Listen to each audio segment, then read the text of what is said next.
to record. Oh, I know Catherine's supposed to Awesome. join. Eileen's supposed to join. I don't know who else. Okay. Okay,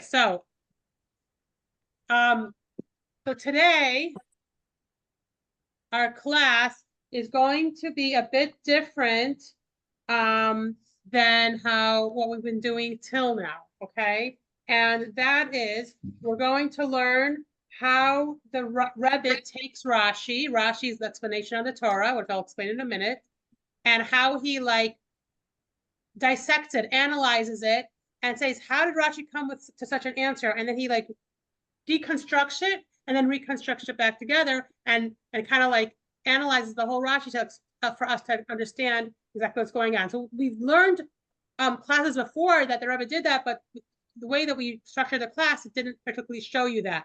And here in this class, we're going to show you that. And so let's first explain what Rashi is. Rashi is a person. His name is Rabbi Shlomo ben Yitzchak, and that's how we take the first letter of each of those. Rabbi Shlomo, and then Yitzchak, with his father's name, is Rashi. He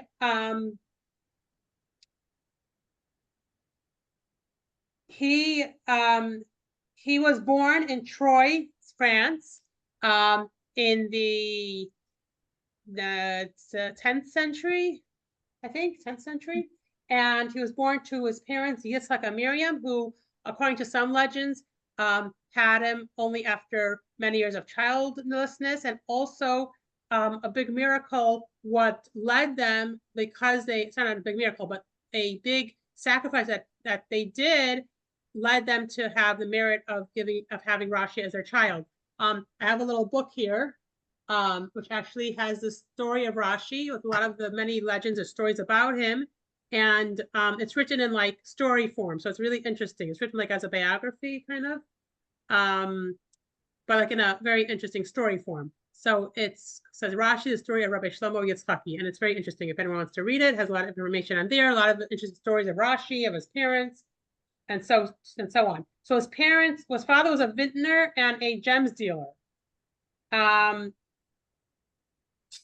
Rashi, I think eventually he lived, I want to say, in Worms, Germany, and he wrote commentary on the whole Tanakh. So that's the Torah, the Nevi'im, the Ksuvim, the Torah, the prophets, and and everything, on the whole Talmud, which is huge for him to write commentary and all that. And what he did was he wrote like what would be the basic understanding or explanation. Like if you read through the Torah without any explanation, there's a lot of things that are don't make sense, or words that we don't know what they mean. And most of the time now, when you look at a English translation of the Chumash of the Torah, a lot of the words in English are really what Rashi interpreted that word to mean. So like we'll give you we'll give the translation in the Chumash in the English, and it's not the literal translation of the Torah, but it's how Rashi explained it, because that's the most closest to what the literal translation means. And so it's a huge thing that he basically did commentary on all those basic books of the Torah, the written Torah, the oral Torah, and today, or since Rashi, oh hey Sylvia, you're back. Okay, since Rashi wrote his commentaries, all learning is done through all the Torah and Talmud learning is done with Rashi. Every single person who learns the Torah in the Jewish way, like Rashi is kind of like a basic way to understand it or to read it. It's kind of like a very basic Cliff's Notes. Now there's a few rules of Rashi, and we have it here on this page. I'm gonna move this. So now I realize that when I zoom and this is covered, the words are covered, no one can see. So let's see. Okay, so there's a few rules how Rashi interprets the Torah. So number one, let's read on the world. Rashi's interpretation of the Torah was written exclusively for, in Rashi's own words, a 5-year-old student to explain the meaning of the verse. So that means if a 5-year-old was starting to learn Torah and they said, hey, what does this mean? Or hey, why is this like this? Or why is this double? That's how Rashi is explaining it. It's very simply, just so a 5-year-old person, any 5-year-old child would ask these questions if they were reading the Torah. Number 2, accordingly, Rashi addresses every question that could possibly come up on the plain meaning of the verse. Number 3, in the event that Rashi is silent about what seems to be a simple question, it's either because he feels it's not a question that would bother a 5-year-old, or because he already told us something earlier that addressed that question. And 4, Rashi's words contain the wine of Torah, ideas and messages from the Kabbalistic, Hasidic world of Torah. So these are all the basic understandings of Rashi, the basic ways of how Rashi interprets the Torah. Now, on to our class. Okay. So we're going to focus on a question on a Rashi's commentary and or non-commentary. We're going to say, hey, why is the situation like this? Okay. So first, before we, everyone just either, if you're going to make if there's noise in the background, just mute yourself. Okay. So so listen to these two conversations and tell me if you can see the difference between the two conversations. I don't mean the content of the conversation, but you have it in your books. Oh, you have it. I don't know if they have it. No, it's not there. Okay. So he's making noise. Okay. Hi, Eileen. Hi, Catherine. Okay. Hi. So listen to these two conversations and let's see if you spot the difference, not in the content, obviously, but in the way the conversation goes. Okay. And let me know if you can tell the difference. Number 1, conversation 1. Who's the best team in the NBA? Alice and Bob were arguing about their favorite sports team. Alice says the Lakers are the best team in the NBA, hands down. They've got the greatest players and their history speaks for itself.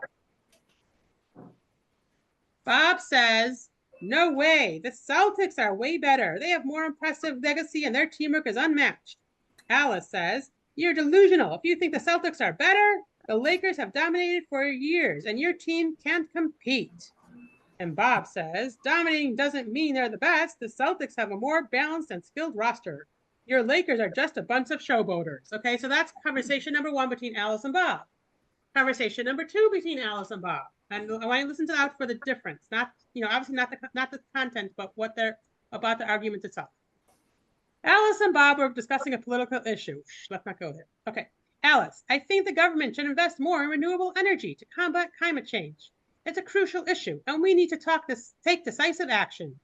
Bob, I agree that climate change is a serious problem, but I think we need a balanced approach. We can't just abandon all forms of traditional energy overnight. It would have economic consequences. Alice, but the science is clear. We need a transition to renewable energy. Energy sources quickly to save the planet. The economic consequences of not acting will be even worse in the long run.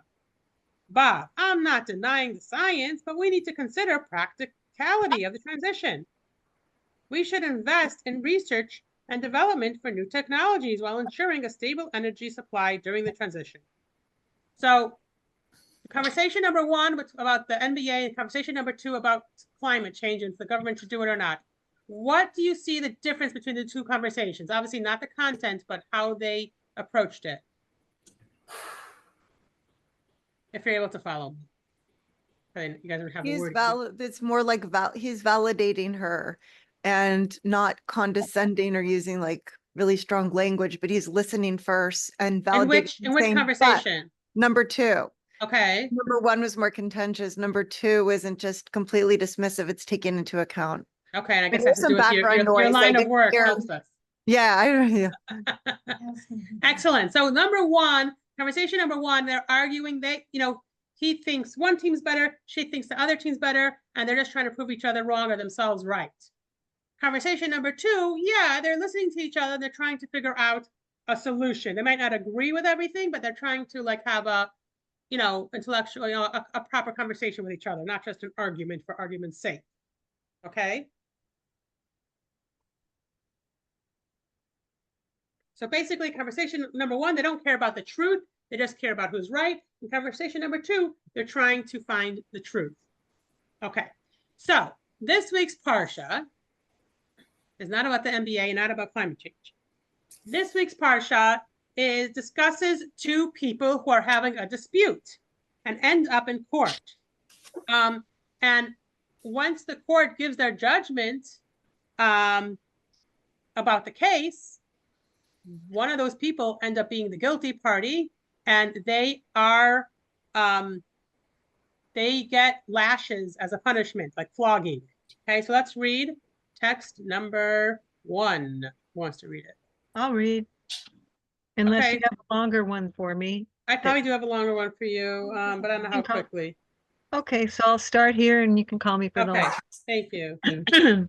If there is a quarrel between people and they approach the tribunal and the judges judge them and they acquit the innocent one and condemn the guilty one, and it shall be, if the guilty one has incurred the penalty of lashes, that the judge shall make him lean over and flog him in front of him, commensurate with his crime in number.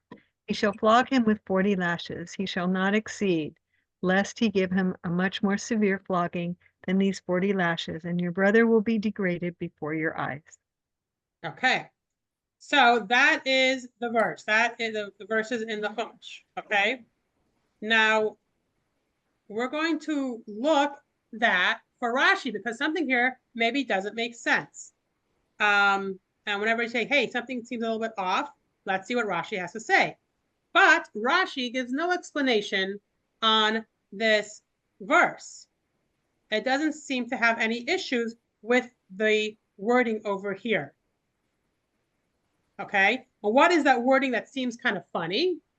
If you look in the first verse, there's a quarrel between two people and they approach the tribunal, judge judges them, they acquit the innocent and condemn the guilty. So if the judge is fair and honest judge, which we hope they are, especially back in those days, and if they're Jewish judges, you know, going to Torah law, isn't it obvious that they will acquit the innocent and condemn the guilty? Why does the Torah have to say that?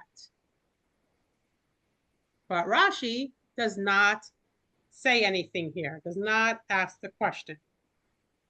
Why is that? So if we look back at rule number 3, it says if Rashi is silent, it means either it's not a question, or that a 5-year-old would ask, or he already answered something about this earlier. Okay, so if we look earlier in the Parsha, we find a discussion about a fight, an argument, and there Rashi talks about it. So we're going to go back to Rashi that was earlier in the Parsha. Okay, text number 2. Want to read it? No, Sylvia, you want to read it? Sure. If there is a quarrel, they will eventually go to court. We learned from this that peace cannot result from quarrel. Just think, what caused Lot to leave the righteous man Abraham? Clearly, it was a quarrel. And so do you remember when Abraham and Lot were traveling together, and then Lot's shepherds and Abraham's shepherds were having a fight because Lot let not Lot himself, but his shepherds let the flock, graze in any field, and Abraham's shepherds kept their sheep muzzled. They said, we can't just graze anywhere. It's not ours. We can only graze what's rightfully ours. And because of that, Lot and Abram ended up separating. Lot went to Sodom, and then he had the famous story of Sodom and Gomorrah. And Abram went on to Israel. So here Rashi's saying, hey, if there's a quarrel, for sure they'll end up in mediation and court. They're not going to get along. There's just going to be no peace. But if you think, hey, if they went to court, if two people are going to court, don't you think they're going there so they can peacefully end the argument because they want peace? So why is Rashi saying that there could be no peace for people who will quarrel and end up in court? Does that make any sense? Yeah. Right? Are they arguing for the sake of arguing? Are they arguing because they have a disagreement and they're going to court to try to fix it? They need a resolution. And a little plug here, Baya is going to mediation. If anyone needs a personal mediation, she's starting a new business. Okay, so let's pick apart the Rashi through the Rebbe's eyes, through the Rebbe's explanation, and then we'll try to understand this more. Why does Rashi seem to think that a quarrel will never end in peace, even if they go to court? Okay, so that's the first question. Why say a quarrel never ends in peace? If they end up in court, don't they want a solution? Why does it say peace cannot result from a quarrel? If anything, it seems that they're going to court to achieve peace. Obviously, they shouldn't have fought at all to begin with. They should just get peaceful to begin with, but sometimes arguments happen, right? So shouldn't we be happy that these people are trying to resolve it? So let us read text number 3. Eileen, want to do it? Sure. Okay, it would seem that the opposite is true. Approaching the court for judgment is the pathway to peace, as in the verse, and also all this people will come upon their place in peace. Okay, where is this quote from? And all this people will come upon their place in peace. That is coming from when the Jews were in the desert, and Yisro, Moshe's father-in-law, came there with Moshe's wife Zipporah and the 2 sons that had this whole time been in Midian with him, and he said, hey, the Jews got the Torah, things seem pretty safe, let me bring you your wife and kids. And he came to see Moshe in all his glory right after they received the Torah. And he came to see Moshe, and what did he see? Moshe's all busy all day and all night. What's he doing? He's sitting and listening to people with their problems, with their disagreements, with their arguments, and he's telling them what the correct halacha is, what the law is. Oh, you think that that this is your right, you're right to have it, but your neighbor says it's his right. Who is right? Oh, no pun intended, sorry. But whatever it is, and he's sitting all day, all night. Everyone's coming to him with their issues, with their problems, with their disagreements, and he's sitting and telling them what the rule is, what the law is. So what Yisro says, this is a little bit crazy. You need to make a court system. You can't be the only judge for all 3 million Jews that are in the desert. Get some other judges, set up courts. And so let's read text number 4, and we're going to understand this a little bit more in a second. Okay. Catherine, can you read? Sure. Thanks. And the judges shall judge the people at all times, and it shall be that any major matter they shall bring to you, Moses, and they themselves shall judge every minor matter, thereby making it easier for you, and they shall bear the burden with you. If you do this thing and God commands you, you will be able to survive, and also this people will come upon their place in peace. Okay, so just like today, we have different courts. There's a lower courts, and then if they can't figure out the solution, or people want to appeal, they go to the higher courts, right, until you have the Supreme Court. So the same thing here. There's lower courts, and then if they don't have the answer, they can't help, the people go to the next court up, and if no one can answer, then they go to Moshe. So this helped Moshe a lot. So he had, I guess, his time wasn't so taken by sitting and helping people all day. So basically, in the Torah here itself, it says if you have an issue, you go to a judge to clarify the matter. So what's wrong with 2 people going to a judge, to a court, to try to figure out what the solution of their problem is, right? So why does Rashi think to say that if people are going to court, they'll never get peace anyway? Ego. Okay. Yeah. Who just said that? I did. Okay, great. Ego. Okay, so we need to really know the Hebrew terms that the Torah uses when they're talking about this issue. So when we are saying the word quarrel, the Hebrew word is riv. Riv means fighting for the sake of fighting, right? Fighting because you have your ego, just fighting because you want to win, you don't care, okay? Not because you really care about the solution. It's not, if you're just having an argument with someone, it means you think this way and they think that way, and then you have to figure out the solution. Or in Hebrew, they would say davar, which means like a matter. Or as Ari, whoever here knows Ari, would say it was an incident. So if you guys have an incident with someone, if you have a little matter that you and somebody else have between each other, so yeah, you're not angry with that person. You don't hate that person.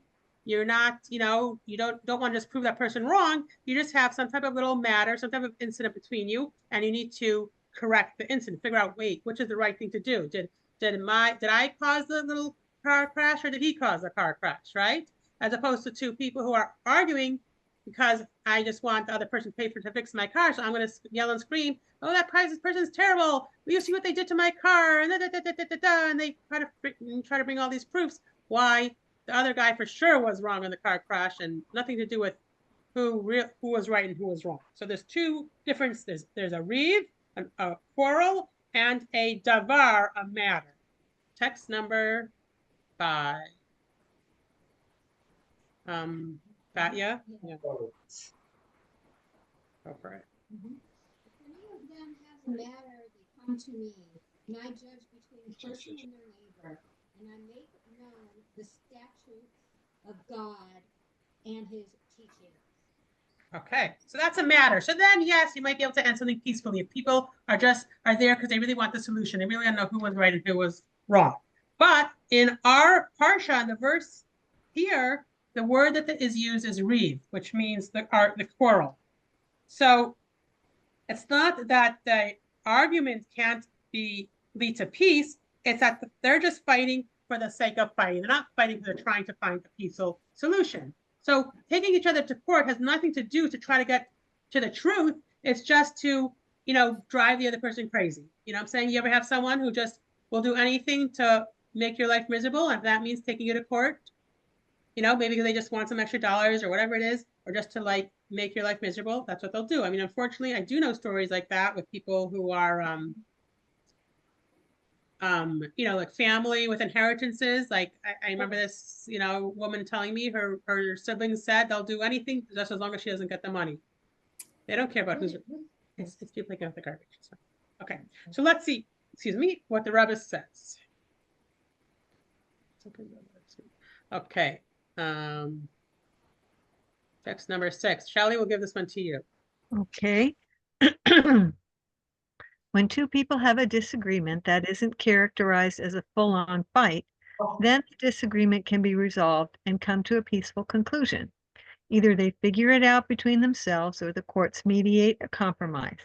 Even in the event that the court rules in favor of one party, the ruling will still bring harmony between the parties. And then it continues. But when the disagreement is an all-out fight, it can never reach a peaceful conclusion.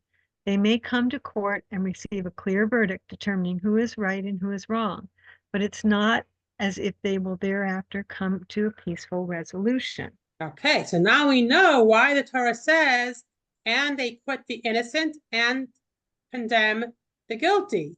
Because in case of a quarrel, the court doesn't achieve any peace. They just determine who's right and who's wrong.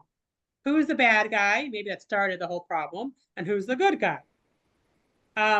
But they don't become peaceful neighbors over this. All they do is someone gets punished with floggings. Okay, so let's just read this thing over here. The words, and they acquit the innocent one and they condemn the guilty one, aren't extra at all. They describe the entire nature of the quarrel here and what the court ultimately achieves, not peace, but rather begrudgingly determining who is actually right and who is wrong. Okay, so text number 7. Eileen, are you good? Sure. The litigation in this scenario can be defined specifically as they acquit the innocent one and condemn the guilty one. We are not dealing with two litigants seeking the truth and a peaceful resolution between themselves. Rather, one is innocent and the other is guilty. The entire function of the litigation is only to affirm who is the innocent party and who is the guilty party, but not to actually bring about peace. Okay, so here's a little story about Reuven and Shimon. They come into the office of the town rabbi to settle a really bitter dispute. Reuven says, he owes me $100, and no matter what I do, he refuses to pay me back. And Shimon says, nonsense, he's a liar, he's a cheat, he's falsely accusing me. And the rabbi looks into the case, and after a lot of deliberation, he decides that Reuven is right. Shimon owes Reuven $100, and he demands that Shimon pay Reuven the money. And Shimon's yelling and screaming and having a fit and says, this is not fair, this is not right, what kind of rabbi are you anyway? I didn't give him that $100. And the rabbi looks at Shimon and says, hey Shimon, you know what? You were here a week ago, and you came to ask me about a cow if it was kosher or not. And the cow that we had that we were discussing, that that was on the discussion table, that had the Shiloh, that had the kosher question, was worth way more than $100.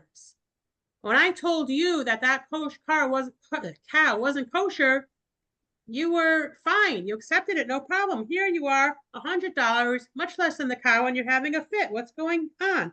Oh, but Rabbi, he says, you don't understand. This time the main issue isn't the money. It's that scoundrel Ruvain that he won. Okay, so case in point. Okay, so the words to acquit the innocent and to commit the guilty aren't extra words. It's to understand that this type of fight is for an argument's sake. It's not really to bring peace. So yes, they have to find the innocent one and the guilty one, but that's not but they're not going to really achieve a true peace here. Now we're going on to, as we said, Rashi always has the wine, the deep parts of the Torah within his explanations. Okay, so let us see what that is. So it's okay to disagree, right? We don't always agree with everyone, and that's fine. We're all different. We all have different opinions, and that's how life is. But we don't disagree just to prove someone is wrong. Okay, if we disagree with someone, it's out of it's with respect, it's with humility, and it's to get to the truth. Unfortunately, today, I don't have to tell you this, but many people argue just for the sake of arguing, right? They just argue because they don't, they just don't like the other person, because they just want to prove that the other person's a scoundrel and that they're the innocent ones, or so they think. So let's read text number 8. This is a part of a discourse written by the 5th Chabad Rebbe, Rabbi Shalom Dover, back in what year is this? Probably over 100 years ago. Okay, go text number 8. Sylvia, are you okay to read? Sure. The root cause of division and strife is represented by the evil of Midian, which is etymologically related to the Hebrew word madon.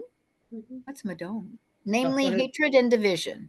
People can't stand one another with blind hatred, even when the other party did them no harm whatsoever, nor did they harbor any ill will towards them.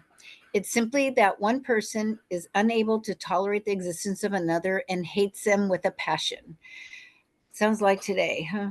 The cause of this is the ego, which leaves no room for another person, leaving them with no choice but to oppose the very existence of someone else. The other person's mere existence minimizes their ego, and thus they can't stand them and certainly can't befriend them. And it continues. Sadly, in recent times, Jewish communities everywhere are rife with discord and disagreement about all public matters, especially about sacred affairs, such as matters pertaining to the rabbinate, ritual slaughter, the synagogue, and the like. People are unable to unite what one person says. The next person must say the opposite. What one builds, the other feels compelled to tear it down. These differences of opinion are really a breakdown at a much deeper level. The conflicting opinions aren't actually rational arguments, but rather what each party wants. And why do they want it? Simply because the other party wants the opposite. Due to the sad reality that they can't stand one another, that is why they disagree. Sounds familiar, huh? Yeah, it does. Yeah. Sadly. So, of course, the way to correct this terrible behavior is not to argue better, but differently. To do it with respect, to do it, to appreciate the other person's existence, to have some humility. So if you disagree with someone, you still can respect and appreciate who they are, and you can set your ego aside, and let the peace emerge. So the Mishnah comments, actually in the tractate of Rosh Hashanah, something interesting. Text number 9, something about this. Catherine, you want to read? Sure. Thanks. Adam, the first person, was created alone to teach you that with regard to anyone who destroys one soul from the Jewish people, The verse ascribes them blame as if they destroyed an entire world. And conversely, anyone who sustains one soul from the Jewish people, the verse ascribes them credit as if they sustained an entire world. Another reason Adam, the first person, was created alone. This was done due to the importance of maintaining peace among people, so that one person will not say to another, my father is greater than your father. Okay, so these are two very opposite thoughts that they're bringing out. The first one is saying maximize maximizes the importance of the individual. And the second part of this is saying the opposite, that each of us are equal. There's none of us are greater than the other. So do we have a great worth, and we're one person could be so great and do so much, or do we have to hold ourselves low and realize that we're not the supreme human of the world? So let's see, Rashi explains this Mishnah. Text number 10. Shelley will give it to you. Okay. It's true that every person is an entire world, and no two people think alike, but this should never lead one to conclude that there cannot be another legitimate perspective other than their own. There can even be a conflicting perspective. What's more, each person must approach a conflicting perspective with respect. After all, the other person is also an entire world, so their perspective must be considered with the appropriate seriousness and respect. Such an approach brings true, lasting harmony, for it is grounded in the Torah's perspective that every person is an entire world.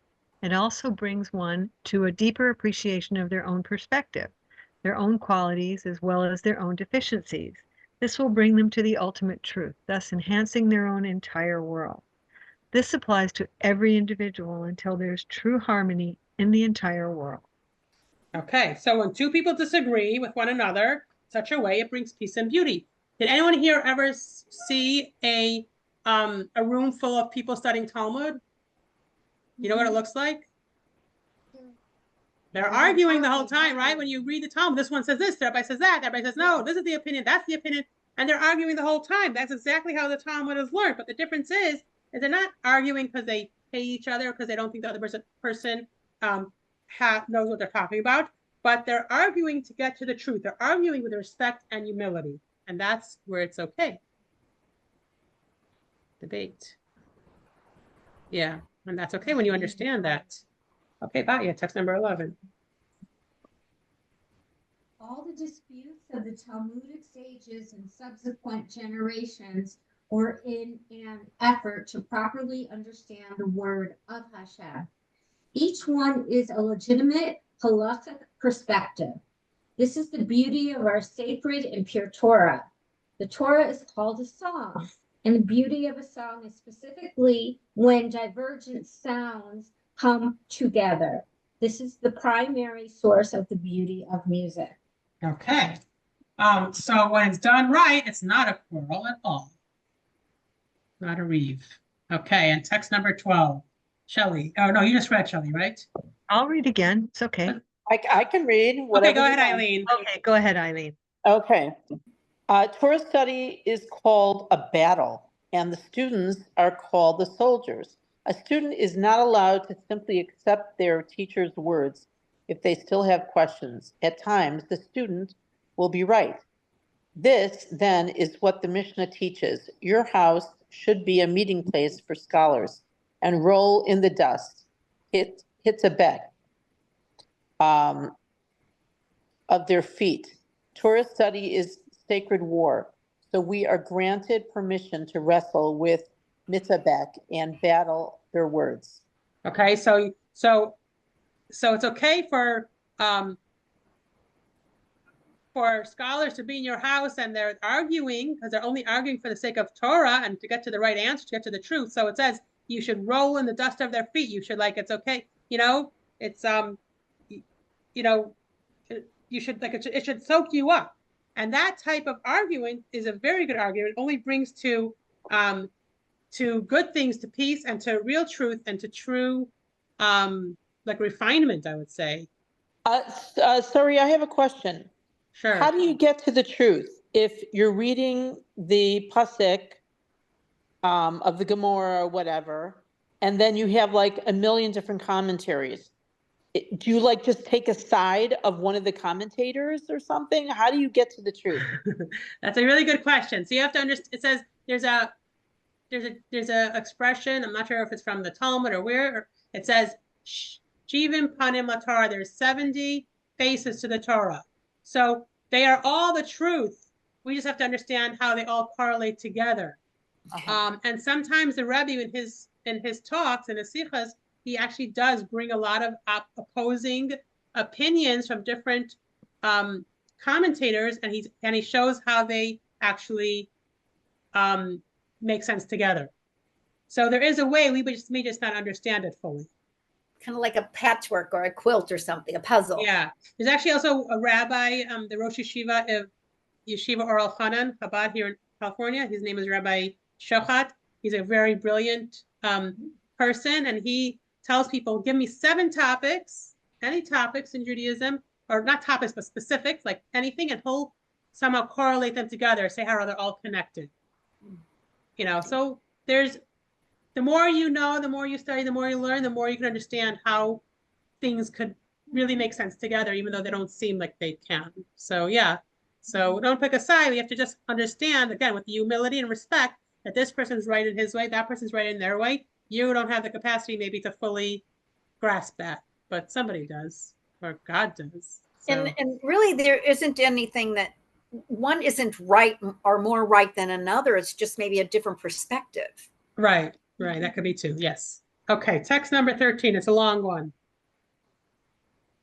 You do Catherine? Sylvia? Okay, because you're on mic anyway. Hot mic. All right. In the scholarly world of legal and Talmudic investigations, the collective experiment has produced wonderful results. Each perspective, agreeing and dissenting ones, has been collected and has enriched our knowledge, broadened the scope of our imagination, and edited the product of our collective intellectual capacity. It has given us a handle to reach new destinations in the universe of our legalistic imagination and come up with clear conclusions that match every scenario or situation. And it continues. The tangible benefit we've gained from this broad scholarship, which has been built from collecting conflicting perspectives, completely neutralizing any taste of discord or division that could possibly arise from exchanging conflicting perspectives. Sorry. Oops. No. Sorry. That was my mistake. Okay. Oh, text 13. Sorry. Go ahead. No, continue. No, you were in the middle of reading it and I accidentally X'd it up. Oh, okay. So I was completely neutralizes any taste of discord or division that could possibly arise from exchanging conflicting perspectives. Instead, it has brought love and endless respect for all perspectives, even conflicting ones, and has enabled us to see the positive results from each one's respective sheen and force. Okay, so I think that's a great lesson for this month of Elul, because Elul is a time of connecting to Hashem, doing tshuva, returning, asking people for forgiveness or sorry. So it's a good time this month, you know, when you do have a disagreement with someone, when you do maybe have an argument with someone, think about, am I arguing for the sake of arguing, or am I arguing because I want to get to the truth of the matter? Am I trying to figure out what the solution is, or this person just gets on my nerves? And let's try to make sure that our arguments really are just davar, just matters, just incidences, and not quarreling and fighting just for the sake of fighting. So that's Can you tell Kamala and no politics. Can you tell them both to do this, please? Good luck. Yeah. Whatever. Anyway, so yeah, thank you guys. Point. What? I said, very good point, Sylvia. Yeah. Stop the share. Let's stop the recording.